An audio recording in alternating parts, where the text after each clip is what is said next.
Catherine Bernardo, susuko na nga ba sa laban sa ngalan ng pagmamahal ni Alden Richards? Hoy, bakit naman? Ano naman ang dahilan? Hindi madali na sumuko ang pretty girl na si Catherine Bernardo dahil alam naman natin na sadyang kagustuhan ng dalaga na magkaroon ng walang hanggang kaligayahan sa kanyang pagmamahal. No? Sabi nga ni Catherine na bukod tanging si Alden Richards lamang ang lalaking kanyang minahal ng tudo, no? Syempre, mangyayari pa rin na magkaroon ng walang hanggang kaligayahan. Kung sino pa ang may gusto sa relasyon ni Alden at Catherine, yun pa ang mga taong hindi, syempre, agad na susuko.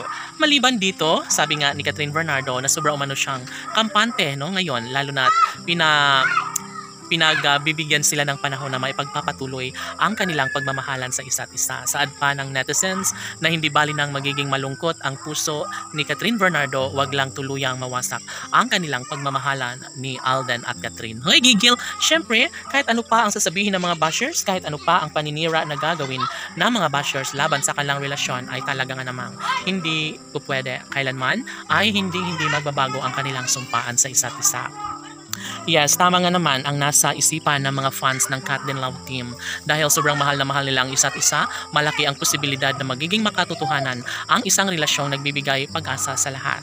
Sabi nga ni Queen Catherine na bahagi na sa kanyang buhay ang umasa ng tuluyan dahil alam niya na darating talaga sa puntong magiging makatotohanan din bandang huli ang relasyong pangarap ni Catherine sa gwapong aktor na si Alden Richards. Siyempre, kung sakali man na magiging makatotohanan ang lahat sa kanilang pagmamahalan, ay talaga nga namang wala nang ibang mahihiling at masasabi pa ang mga fans na talagang namang sobrang happy na umano sila, lalong-lalo na kapag magiging makatotohanan na ang lahat sa kanilang pagmamahalan dalawa ni Alden at Catherine. Syempre, mangyayari pa rin na magiging makatotohanan ang lahat. Syempre, excited na ang taong bayan, kaya sana hindi sila titigil sa kanilang tunay na nararamdamang pagmamahal sa isa't isa. Laging sinasabi ni Catherine at Alden na mamahalin nila ang isa't isa sa habang buhay at pangako nilang sila lamang mismo ni Alden at Catherine ang magmamahalan hanggang sa pagtanda.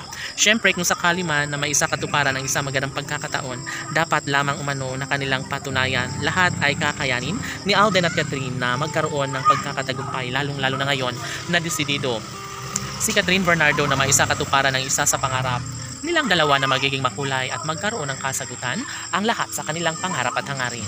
Saad pa ni Alden Richards na gagawin niya ang lahat upang sa ganun ay magiging makatotohanan na ang isang relasyong nagbibigay kulay at pag-asa, kilig at inspirasyon. Sinasabi lamang ni Alden Richards ang lahat ng ito dahil talaga nga namang tunay na love niya ang pretty girl na si Catherine at ito lamang ang kanyang kagustuhan na mabigyang katuparan ng lahat dahil totoong nagmamahal din si Catherine Bernardo sa gwapong aktor na si Alden Richards. Sana'y sila na nga habang buhay laban!